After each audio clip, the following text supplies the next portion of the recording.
ಎಲ್ಲರಿಗೂ ನಮಸ್ಕಾರ.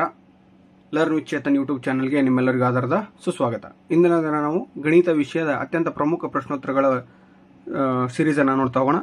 ಟಾರ್ಗೆಟ್ 40 ಅನ್ನೋ ಒಂದು ಸಿರೀಸ್ ಇದೆ. ಸೊ ಈಗಾಗಲೇ ಟಾರ್ಗೆಟ್ 40 ಅಲ್ಲಿ ಭಾಗ 1 ಅಪ್ಲೋಡ್ ಮಾಡಲಾಗಿದೆ. ಸೊ ಇದು ಎರಡನೇ ಭಾಗವಾಗಿರ್ತದೆ. ಸೊ ಈ ಒಂದು ವಿಡಿಯೋದಿಂದ ನಿಮಗೆ ಕನಿಷ್ಠ ಅಂದರೆ 15ರಿಂದ 20 ಅಂಕಗಳು ಸುಲಭವಾಗಿ ಬರ್ತವೆ. So practice ಮಾಡಲೇಬೇಕಾಗ್ತದೆ. ಸೊ ಈಗಾಗಲೇ ಗಣಿತ ವಿಷಯದ ವಿಡಿಯೋಗಳನ್ನು ಸಾಕಷ್ಟು ಅಪ್ಲೋಡ್ ಮಾಡಲಾಗಿದೆ. ಅವುಗಳನ್ನೆಲ್ಲವನ್ನು ನೀವು ನೋಡಿದ್ದೇ ಆದಲ್ಲಿ ಈಸಿಯಾಗಿ ಅಂದರೆ ಅತ್ಯಂತ ಸುಲಭವಾಗಿ 50ರಿಂದ 60 ಅಂಕಗಳನ್ನು ನೀವು ಗಳಿಸ್ತಕ್ಕಂಥ ಸಂಭವನೀಯತೆ ಹೆಚ್ಚಿರ್ತದೆ. ಓಕೆ, ಆ ಸಂಭವನೀಯತೆ ಅಂತ ಅಂದ ತಕ್ಷಣನೇ ಈಗ ಬಂದಿರತಕ್ಕಂಥ ಮೊದಲನೇ ಪ್ರಶ್ನೆ ಕೂಡ ಸಂಭವನೀಯತೆಯ ಬಗ್ಗೆನೇ ಇದೆ. ಸೊ ಹಾಗಾದರೆ ಇನ್ನು ತಡ ಮಾಡೋದೇ ಬೇಡ. ಇನ್ನು ಯಾರು ನಮ್ಮ ಚಾನಲನ್ನು ಸಬ್ಸ್ಕ್ರೈಬ್ ಮಾಡ್ಕೊಂಡಿಲ್ವೋ ದಯವಿಟ್ಟು ಸಬ್ಸ್ಕ್ರೈಬ್ ಮಾಡ್ಕೊಳ್ಳಿ ಅಂತ ಹೇಳ್ತಾ ಬನ್ನಿ ಮೊದಲೇ ಲೆಕ್ಕವನ್ನು ನೋಡ್ತಾ ಹೋಗೋಣ. ಒಂದು ದಾಳವನ್ನು 2 ಸಲ ಎಸೆಯಲಾಗಿದೆ. ಮೊದಲೇ ಪ್ರಶ್ನೆ ನೋಡಿ, ಅದರಲ್ಲಿ 2 ಸಲ 5 ಮೇಲೆ ಬರದಿರುವ 5 ಮೇಲೆ ಬರದಿರುವ ಅಂತ ಕೇಳಿರ್ತಾನೆ. ನೋಡ್ರಿ, ಇಂಪಾರ್ಟೆಂಟ್ ಇದೆ, ಸ್ವಲ್ಪ ಗಮನ ಕೊಟ್ಟು ನೋಡಿ. 5 ಮೇಲೆ 2 ಸಲ 5 ಮೇಲೆ ಬರದಿರುವ, ಮತ್ತು ಎರಡನೇ ಪ್ರಶ್ನೆ ಕನಿಷ್ಠ ಪಕ್ಷ 1 ಸಲ 5 ಮೇಲೆ ಬರುವ ಸಂಭವನೀಯತೆಯನ್ನು ಕಂಡುಹಿಡಿಯಿರಿ ಅಂತ ಹೇಳಿದಾನೆ. ಒಂದು ದಾಳವನ್ನು 2 ಸಲ ಉರುಳಿಸಿದಾಗ ಅಂದರೆ ಒಟ್ಟು 36 ಫಲಿತಗಳು ಸಿಗ್ತವೆ ನಮ್ಗೆ. NF(S) = 36, ಒಟ್ಟು 36 ಫಲಿತಗಳು ಸಿಗ್ತವೆ. ಮೊನ್ನೆ ಪ್ರಶ್ನೆ ನೋಡಿ, 2 ಸಲ 5 ಮೇಲೆ ಬರದಿರುವ ಅಂದರೆ 25 ಬಾರಿ ಸಿಗ್ತದೆ. ಬರದಿರುವ ಅಂತ ಹೇಳಿದಾನೆ. ಓಕೆ, ಹಾಗಾಗಿ P(E) = NF(E)/NF(S) = 25/36. ಇದು ಆನ್ಸರ್ ಆಯಿತು ನಮಗೆ. ಇಲ್ಲಿ ಒಂದು ಅಂಕ ಸಿಕ್ಕಂಗೆ ಆಯಿತು. ಓಕೆ, ಇನ್ನು ಎರಡನೇ ಪ್ರಶ್ನೆ ನೋಡಿ, ಕನಿಷ್ಠ ಪಕ್ಷ 1 ಸಲ 5 ಮೇಲೆ ಬರುವ ಅಂತ ಇದೆ. ಆದ 5 ಒಂದು ಸಲ ಆದರೂ ಬರಬೇಕು. 1,5 ಬರ್ತದ, 2,5 ಬರ್ತದ, 3,5, 4,5, 5,5, 6,5, 5,1, 5,2, 5,3, 5,4, 5,6 ಅಂದರೆ 5 ಒಂದು ಸಲನಾದ್ರೂ ಬರೋ ಅಂಥದ್ದು. ಹಾಗಾದ್ರೆ ಎಷ್ಟಿದಾವೆ? 1, 2, 3, 4, 5, 6, 7, 8, 9, 10, 11 ಫಲಿತಗಳು ಕಂಡುಬರ್ತವೆ. NF(E)2 = 11. P(E) = NF(E)/NF(S) = 11/3. ಇಷ್ಟು ಬರೆದ್ರೆ 2 ಅಂಕ ನಿಮಗೆ ಸುಲಭವಾಗಿ ಸಿಗ್ತದೆ. ಅತ್ಯಂತ ಸುಲಭ ಚಾಪ್ಟರ್ ಅಂದರೆ ಸಂಭವನೀಯತೆ. ಓಕೆನಾ, ಪ್ರಯತ್ನಿಸಿ ಅಂತ ಕೊಟ್ಟಿದ್ದಾನೆ. ಸೊ ಆ ಲೆಕ್ಕ ನೋಡಿ, ಮುಖಗಳ ಮೇಲೆ 1ರಿಂದ 6 ಸಂಖ್ಯೆಗಳನ್ನು ಬರೆದಿರುವ ಒಂದು ಘನಾಕೃತಿಯ ದಾಳವನ್ನು 2 ಬಾರಿ ಉರುಳಿಸಲಾಗಿದೆ. ಇಲ್ಲಿ ಕೂಡ 2 ಬಾರಿ ಅಂತ ಕೇಳಿದ್ರೆ 36 ಫಲಿತಗಳು. ತಲೆಗೆಟ್ಕೊಂಡ್ಬಿಡ್ರಿ. ಹೌದಾ, 1 ಬಾರಿ ಉರುಳಿಸಿದ್ರೆ 6 ಫಲಿತಗಳು. ಹಾಗಾದ್ರೆ ಮುಖಗಳ ಮೇಲಿನ ಸಂಖ್ಯೆಗಳ ಮೊತ್ತ 10 ಬರುವ ಸಂಭವನೀಯತೆಯನ್ನು ಕಂಡುಹಿಡಿಯಕ್ಕೆ ಹೇಳೋಣ. ಓಕೆ, 6 + 4 10 ಬರಬೇಕು. ಓಕೆ, ಈ ರೀತಿಯಾಗಿ 5 + 5 10 ಬರಬೇಕು. ಓಕೆ, ಈ ರೀತಿಯಾಗಿ ಮತ್ತೆ ಎಷ್ಟು ಬರಬೇಕು? 10 ಬರೋ ರೀತಿಯ ಸಂಭವನೀಯತೆಯನ್ನು ಕಂಡುಹಿಡ್ರಿ ಅಂತ ಕೇಳಿರ್ತಾನೆ. ಇನ್ನು ನೆಕ್ಸ್ಟ್ ನೋಡಿ, ಪ್ರಶ್ನೆ 2x² + x + 4 = 0 ವರ್ಗ ಸಮೀಕರಣದ ಶೋಧಕವನ್ನು ಕಂಡುಹಿಡಿದು ಮೂಲಗಳ ಸ್ವಭಾವವನ್ನು ಏನು ಮಾಡ್ರಿ ಕಂಡುಹಿಡ್ರಿ ಅಂತ ಕೇಳ್ತಾನೆ. ಸೊ ಲೆಕ್ಕ ನೋಡ್ತಾ ಹೋಗೋಣ. 2x² + x + 4 = 0. ಇಲ್ಲಿ a ಅಂದ್ರೆ ಎಷ್ಟಪ್ಪ? 2 ಇದೆ, ಇಲ್ಲಿದೆ ನೋಡಿ a. b ಅಂದ್ರೆ ಎಷ್ಟು? ಏನಿಲ್ಲ. ಸೊ ಏನಿಲ್ಲ ಅಂದ್ರೆ 1 ಇರ್ತದೆ. ಇನ್ನು c ಅಂದ್ರೆ ಎಷ್ಟು? 4 ಇದೆ. ಓಕೆ, ಶೋಧಕ = b² - 4ac. ಹೌದಾ, b ವ್ಯಾಲ್ಯೂ ಏನಿದೆ?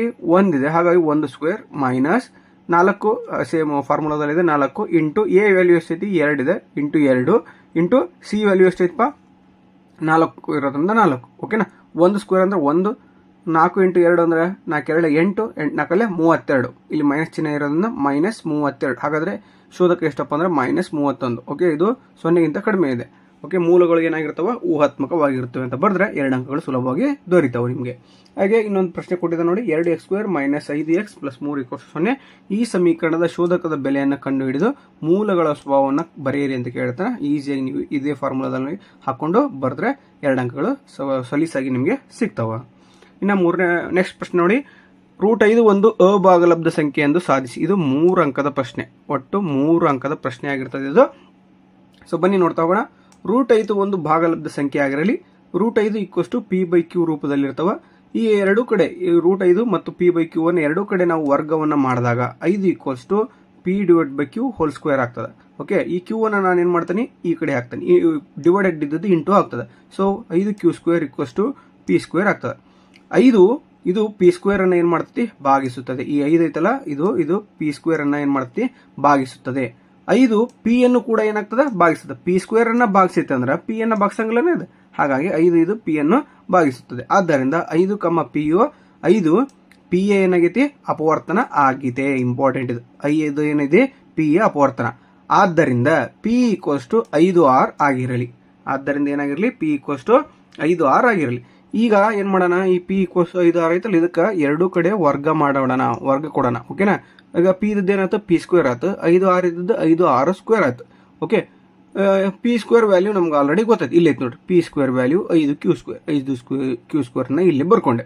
5r ಸ್ಕ್ವೇರ್ ಹಿಂಗೆ ಇರಲಿ. ಓಕೆ, ಇವಾಗ ನೋಡ್ರಿ 5q ಸ್ಕ್ವೇರ್ ಈಕ್ವಲ್ಸ್ ಟು 5 ವರ್ಗ ಎಷ್ಟು 25, 6 ವರ್ಗ 6 ಸ್ಕ್ವೇರ್. ಓಕೆ, ಸೊ ಈ ಕ್ಯೂ ಇಲ್ಲಿ 25 ಐತೆ. ಹೌದಾ.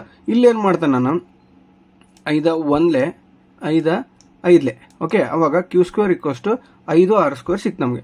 ಹಾಗಾದ್ರೆ 5 ಇದು ಕ್ಯೂ ಅನ್ನ ಏನ್ ಮಾಡ್ತತಿ, 5 ಏನ್ ಮಾಡ್ತತಿ ಕ್ಯೂ ಅನ್ನ ಭಾಗಿಸ್ತತಿ. ಯಾಕಂದ್ರೆ ಇಂಟು ಐತಿ ಇಲ್ಲಿ, ಈ ಕಡೆ ಬಂದ್ರೆ ಏನಾಕೈತೆ ಆಟೋಮೆಟಿಕ್ಲಿ ಡಿವೈಡೆಡ್ ಆಕೈತಿ. ಹಾಗ ಇದು ಕ್ಯೂ ಸ್ಕ್ವೇರ್ ಅನ್ನ ಭಾಗಿಸ್ತದೆ. 5 ಕ್ಯೂ ಸ್ಕ್ವೇರ್ ಅನ್ನ ಭಾಗಿಸ್ತೈತೆ ಅಂದ ಕ್ಯೂ ಅನ್ನ ಭಾಗಿಸಲೇಬೇಕು. ಇಲ್ಲಿ ಪಿ ಇದೆ, ಕ್ಷಮೆ ಇರಲಿ, ಕ್ಯೂ ಅನ್ನ ಭಾಗಿಸಲೇಬೇಕು. ಆದ್ದರಿಂದ 5 ಕ್ಯೂನ ಅಪವರ್ತನವಾಗಿದೆ. ಆದ್ದರಿಂದ 5 ಇದು ಪಿ ಮತ್ತು ಕ್ಯೂನ ಸಾಮಾನ್ಯ ಅಪವರ್ತನವಾಗಿದೆ. ಇದು ನಮ್ಮ ಊಹೆಗೆ ವಿರುದ್ಧವಾಗಿದೆ. ಹಾಗಾದ್ರೆ ನಮ್ಮ ಊಹೆ ಏನದು ತಪ್ಪು. ಆದ್ದರಿಂದ √5 ಒಂದು ಅಭಾಗಲಬ್ಧ ಸಂಖ್ಯೆ ಅಂತ ಬರೆದ್ರೆ ನಿಮಗೆ 3 ಅಂಕಗಳು ಈಸಿಯಾಗಿ ದೊರೀತವ. ಓಕೆ, ನೆಕ್ಸ್ಟ್ ನೋಡಿ ಏನಿದೆ, ಯಾವ ಪ್ರಶ್ನೆ ಇದೆ ನೋಡ್ತಗೋಣ. ಚಿತ್ರದಲ್ಲಿ ತ್ರಿಭುಜ ಎಬಿಸಿ ಮತ್ತು ಎಂಪಿಗಳು ಕ್ರಮವಾಗಿ ಬಿ ಮತ್ತು ಎಂ ಬಿಂದುಗಳ ಲಂಬಕೋನಗಳನ್ನು ಹೊಂದಿರುವ ಲಂಬಕೋನ ತ್ರಿಭುಜಗಳಾಗಿವೆ. ಹಾಗಾದ್ರೆ CA by P A equals to BC by MP. CA ಇಲ್ಲಿದೆ, ಅದು CA by P A, CA by P A equals to BC divided by MP. MP ಅಂದ್ರೆ ಇಲ್ಲಿದೆ. ಓಕೆ ಎಂದು ಸಾಧಿಸಿ ಅಂತ ಇದೆ. ಸೊ ತ್ರಿಭುಜ ಎಬಿಸಿ ಮತ್ತು ಎಂಪಿಗಳಲ್ಲಿ ಕೋನ ಎಬಿಸಿ ಈಕ್ವಲ್ಸ್ ಟು ಕೋನ ಎಎಂಪಿ ಇವೆರಡು ಏನಿದೆ 90 ಡಿಗ್ರಿ ದತ್ತ ಕೊಟ್ಟಿದ್ದಾನೆ. ಹಾಗೆ ಕೋನ ಬಿಎಸಿ ಮತ್ತು ಎಂಎಪಿ ಇವು ಉಭಯ ಸಾಮಾನ್ಯ ಕೋನಗಳಾಗಿವೆ. ಇನ್ನು ಕೋನ ಎಸಿಬಿ ಈಕ್ವಲ್ಸ್ ಟು ಕೋನ ಎಪಿಎಂ. ಹಾಗೆ ತ್ರಿಭುಜ ಎಬಿಸಿ ತ್ರಿಭುಜ ಎಎಂಪಿಗಳು ಕೋನ ನಿರ್ಧಾರಕಗಳಾಗಿರ್ತಾವೆ, ಸರ್ವಸಮವಾಗಿರ್ತಾವೆ. ಹಾಗಾದ್ರೆ CA by P A equals to BC by MP ಸರಿಯಾದ ಉತ್ತರ ಆಗ್ತದ. ಓಕೆ, ಇನ್ನು ನೆಕ್ಸ್ಟ್ ನೋಡಿ 2x plus 3y minus 9 equals to 0 ಮತ್ತು 4x plus 6y minus 18 equals to 0 ಈ ಸಮೀಕರಣಗಳನ್ನು ಪ್ರತಿನಿಧಿಸುವ ರೇಖೆಗಳು ಏನಾಗಿರ್ತಾವ ಅಂತ ಕೇಳ್ತಾನೆ. A1 ವ್ಯಾಲ್ಯೂ 2 ಇದೆ, B1 ವ್ಯಾಲ್ಯೂ 3 ಇದೆ, C1 ವ್ಯಾಲ್ಯೂ -9 ಇದೆ. ಹಾಗೆ A2 value 4, B2 value 6, C2 value -18. ಇವುಗಳನ್ನು ವ್ಯಾಲ್ಯೂವನ್ನು ಅಪ್ಲಿಕೇಶನ್ ಮಾಡಿದಾಗ ನಮಗೆ A1 by A2 equals to B1 by B2 equals to C1 by C2 ಸಿಗ್ತದೆ. ಹಾಗಾದ್ರೆ ಆದ್ದರಿಂದ ಕೊಟ್ಟಿರುವ ಸಮೀಕರಣಗಳ ವ್ಯವಸ್ಥೆ ಏನಾಗಿರ್ತದ, ಐಕ್ಯವಾಗುವ ರೇಖೆಗಳನ್ನ ಉಂಟು ಮಾಡ್ತಾವು. ಓಕೆನಾ. ಸೊ ಇದೇ ರೀತಿ ಇನ್ನೊಂದು ಲೆಕ್ಕಗಳನ್ನ ಕೊಟ್ಟಿದೆ. ಸೊ ಏನಾಗ್ತದೆ ಅನ್ನೋದನ್ನ ನೀವು ಏನ್ ಮಾಡಿ ಪ್ರಾಕ್ಟೀಸ್ ಅನ್ನ ಮಾಡಿ. ಇನ್ನು ನೆಕ್ಸ್ಟ್ ನೋಡಿ ಕೆಳಗಿನ ರೇಖಾತ್ಮಕ ಸಮೀಕರಣಗಳ ಜೋಡಿಯನ್ನ ಬಿಡಿಸಿ ಅಂತ ಇದೆ. ವರ್ಜಿಸುವ ವಿಧಾನ 2x plus 3y equals to 11, 2x minus 4y equals to -24. ಆದ್ರೆ ವರ್ಜಿಸುವ ವಿಧಾನದಿಂದ ನಾವೇನ್ ಮಾಡೋಣ, ಲೆಕ್ಕ ಮಾಡಬೇಕಾಗ್ತದ. ಸೊ ಬನ್ನಿ ಲೆಕ್ಕ ಮಾಡೋಣ. ಏನೈತಪ್ಪ, 2x plus 3y equals to 11, correct equation number 1. 2x minus 4y equals to -24, equation number 2 ಅಂತ ಕನ್ಸಿಡರ್ ಮಾಡೋಣ. ಓಕೆ, ಚಿಹ್ನೆಯನ್ನು ಬದಲು ಮಾಡ್ಕೊಳ್ಳೋಣ. 2x ಏನಾಗ್ತದೆ, ಗೆಟ್ ಕ್ಯಾನ್ಸಲ್ ಆಗ್ತದೆ. ಪ್ಲಸ್ 3y ಪ್ಲಸ್ 4y ಏನಾಗ್ತದೆ, ಟೋಟಲ್ ಆಗಿ 7y ಆಗ್ತದೆ. 11 ಮೈನಸ್ 24 ಅಂದ್ರೆ 2 ಕಡೆ ಪ್ಲಸ್ ಇರೋದ್ರೆ 35 ಆಗ್ತದೆ. ಸೊ 7y ಈಕ್ವಲ್ಸ್ 35 ಆಗ್ತದೆ. ಈ 7ನ್ನ ನಾನು ಏನ್ ಮಾಡ್ತಾನೆ, ಈ ಕಡೆ ಹಾಕ್ತಾನೆ. ಇಲ್ಲಿ ಇಂಟು ಇದ್ದದ್ದು ಈ ಕಡೆ ಬಂದ್ರೆ ಡಿವೈಡೆಡ್ ಆಗ್ತದೆ. y equals 35 by 7. 7 1 7 5. Okay, y ಎಷ್ಟು ವ್ಯಾಲ್ಯೂ ಸಿಕ್ತು ನಮಗೆ, 5 ಸಿಕ್ತು. ಹಾಗಾದ್ರೆ y ವ್ಯಾಲ್ಯೂವನ್ನು ನಾನು ಏನ್ ಮಾಡ್ತೇನೆ, ಸಮೇಷನ್ 1ರಲ್ಲಿ ಅಂದ್ರೆ ಇಲ್ಲಿದೆ ಅಲ್ಲ, ಇಲ್ಲಿ ಹೌದಾ, ಇಲ್ಲಿ ಏನ್ ಮಾಡ್ತಾರೆ, ಅಪ್ಲೈ ಮಾಡ್ತಾನೆ. 2x plus 3y equals to 11 ಹೌದಾ. So 2x plus 3y value ಗೊತ್ತಿದೆ 5. 5 3 ಎಷ್ಟು 15 ಹೌದಾ. ಈ 15 ನಾನು ಏನ್ ಮಾಡ್ತಾನೆ, ಈ ಕಡೆ ಹಾಕ್ತಾನೆ. 11 ಮೈನಸ್ 15 ಆಯ್ತು ಹೌದಾ. 2x ಈಕ್ವಲ್ಸ್ ಟು 15 11 ಕಡೆ ಬರ್ತೈತಿ -4. ಹಾಗಾದ್ರೆ ಈ 2x ಐತಲ್ಲ, ಈ 2ನ್ನ ನಾನು ಏನ್ ಮಾಡ್ತಾನೆ, ಈ ಕಡೆ ಹಾಕ್ತಾನೆ. ಸೊ x ಈಕ್ವಲ್ಸ್ ಟು ನಮಗೆ ಎಷ್ಟು ಬಂತಪ್ಪ, -4 ಡಿವೈಡ್ ಬೈ 2 ಬಂತು. 2 1 2 2. ಹಾಗಾದ್ರೆ x ವ್ಯಾಲ್ಯೂ ಎಷ್ಟಪ್ಪ ಅಂದ್ರೆ -2 ಸರಿಯಾದ ಉತ್ತರ ಆಗ್ತದ. ಇನ್ನು ಮುಂದಿನ ಪ್ರಶ್ನೆ ನೋಡಿ, ಇದು ಆಲ್ರೆಡಿ ಆಗಲೇ ಬಂದಿತ್ತು, ಮತ್ತೆ ನೋಡೋ ಅವಶ್ಯಕತೆ ಏನಿಲ್ಲ ಹೌದಾ. ಬಾಹ್ಯ ಬಿಂದುವಿನಿಂದ ವೃತ್ತಕ್ಕೆ ಎಳೆದ ಸ್ಪರ್ಶಗಳ ಉದ್ದವು ಸಮನಾಗಿರ್ತದೆ. ವೆರಿ ಇಂಪಾರ್ಟೆಂಟ್ ಥಿಯರಮ್ ಇದು. ಸೊ 3 ಅಂಕಕ್ಕೆ ಕೇಳ್ತಾನೆ, ಸಾಕಷ್ಟು ಬಾರಿ ಕೇಳಿರ್ತಾನೆ. ಏನೈತಿ ದತ್ತ ನೋಡಿ, ಓ ವೃತ್ತಕೇಂದ್ರ ಪಿ ಬಾಹ್ಯ ಬಿಂದು ಇಲ್ಲಿದೆ. ಪಿ ಕ್ಯೂ ಮತ್ತು ಪಿ ಆರ್ ಗಳು ಬಾಹ್ಯ ಬಿಂದುವಿನಿಂದ ವೃತ್ತಕ್ಕೆ ಎಳೆದ ಸ್ಪರ್ಶಗಳು. ಪಿ ಕ್ಯೂ ಪಿ ಆರ್ ಇದು ಪಿ ಕ್ಯೂ ಇವೆರಡು ಬಾಯಿ ಬಿಂದುವಿಗೆ ವೃತ್ತಕ್ಕೆ ಎಳೆದ ಸ್ಪರ್ಶಕಗಳು. ಸಾಧನೆ ಏನಪ್ಪಾ, P Q equals to P R ಅಂತ ಸಾಧಿಸ್ಬೇಕು. P Q equals to P R ಅಂತ ಸಾಧಿಸ್ರಿ ಅಂತ ಕೇಳಿದಾನೆ. ಸೊ ರಚನೆ ಏನು, ಓ ಕ್ಯೂ ಮತ್ತು ಓ ಆರ್ ಮತ್ತು ಓ ಪಿಗಳನ್ನು ಏನು ಮಾಡ್ರಿ ಸೇರಿಸ್ರಿ ಅಂತ ಹೇಳಿ ಸೇರಿಸಿದ್ವಿ. ಓಕೆ, ಸಾಧನೆ P O Q.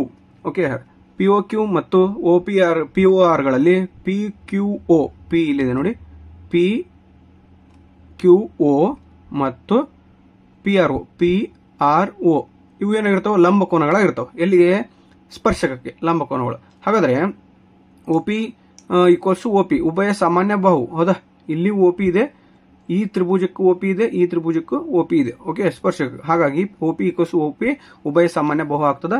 O P equals to O Q equals to O R ತ್ರಿಜ್ಯ, O Q equals to O R ತ್ರಿಜ್ಯ ಆಗ್ತದೆ. ಹಾಗಾದ್ರೆ ಉಭಯ ಸಾಮಾನ್ಯ ಬಾಹು ಆತು, ಒಂದೇ ಇರುತ್ತದೆ ತ್ರಿಜ್ಯಗಳು.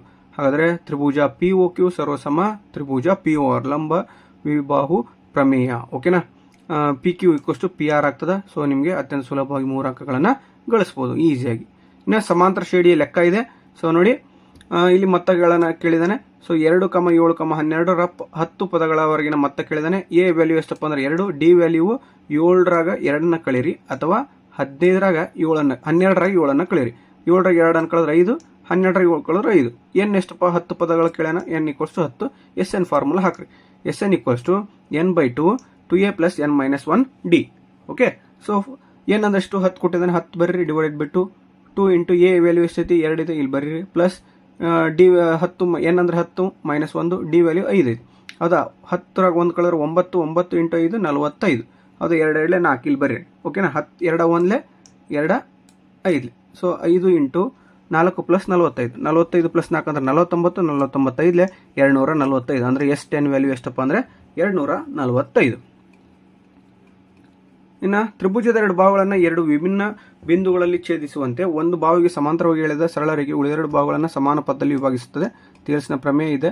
ಸೊ ಪ್ರಮೇಯವನ್ನು ಈಸಿಯಾಗಿ ನೀವು ಆಲ್ರೆಡಿ ಪ್ರಾಕ್ಟೀಸನ್ನು ಮಾಡಿರ್ತೀರಿ. ದಯವಿಟ್ಟು ಸಂಪೂರ್ಣವಾದಂತಹ ವಿಡಿಯೋವನ್ನು ನೋಡಿ. ಹಾಗೆ ಅಲ್ಲದೆ ನೀವು ಈ ಒಂದು ಪ್ರಮೇಯವನ್ನು ಪ್ರಾಕ್ಟೀಸ್ ಮಾಡಿದ್ದೆ ಅದಲ್ಲಿ ಸುಮಾರು ನಿಮಗೆ 4 ಅಂಕಗಳು ಈಸಿಯಾಗಿ ಏನಾಗ್ತವೆ, ದೊರೀತವೆ. ಓಕೆ, ಅತ್ಯಂತ ಸುಲಭವಾದಂಥ ಪ್ರಶ್ನೆ. ಸಾಕಷ್ಟು ಬಾರಿ ವಾರ್ಷಿಕ ಪರೀಕ್ಷೆಯಲ್ಲಿ ಬಂದಂಥ ಪ್ರಶ್ನೆ ಇದಾಗಿರ್ತದೆ.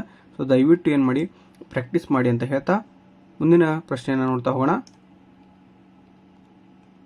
ಸುಲಭವಾಗಿ 2 ಅಂಕ ಗಳಿಸುವ ಪ್ರಶ್ನೆ ಆಗಿದಾಗಿರ್ತದೆ. ಏನಪ್ಪ ಅದು ಅಂದರೆ, ಒಂದು ಪೆಟ್ಟಿಗೆಯಲ್ಲಿ 1ರಿಂದ 90ರವರೆಗಿನ ಸಂಖ್ಯೆಗಳು ನಮೂದಾಗಿರುವ 90 ಬಿಲ್ಲೆಗಳದು.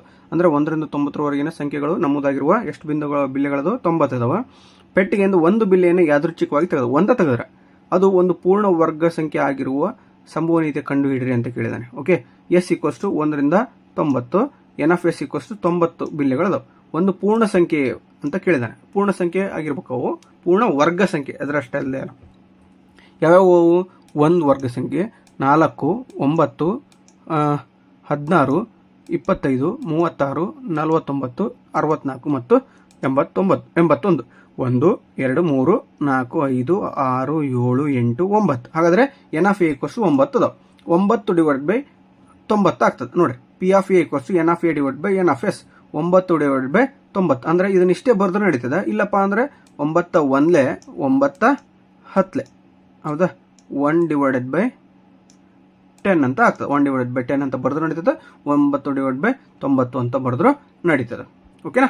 ಸೊ ಇದಾಗಿತ್ತು ಇಂದಿನ ವಿಡಿಯೋ. ಇದು ಭಾಗ 2 ಆಗಿರ್ತದೆ. ಸೊ ಅತ್ಯಂತ ಇಂಪಾರ್ಟೆಂಟ್ ಪ್ರಶ್ನೆಗಳನ್ನು ನಿಮ್ಮ ಮುಂದೆ ತರಲಿಕ್ಕೆ ಪ್ರಯತ್ನವನ್ನು ಮಾಡಿರ್ತೇವೆ. ಸೊ ದಯವಿಟ್ಟು ಇಷ್ಟ ಆಗಿದ್ರೆ ಲೈಕ್ ಮಾಡಿ, ಶೇರ್ ಮಾಡಿ, ಕಮೆಂಟ್ ಮಾಡಿ ಅಂತ ಹೇಳ್ತಾ, ಸಬ್ಸ್ಕ್ರೈಬ್ ಮಾಡ್ಕೊಳ್ಳೋದನ್ನು ಮರಿಬೇಡಿ ಅಂತ ಹೇಳ್ತಾ ಈ ವಿಡಿಯೋವನ್ನು ಇಲ್ಲಿ ಮುಕ್ತಾಯಗೊಳಿಸ್ತಾ ಇದ್ದೇವೆ. Thank you so much.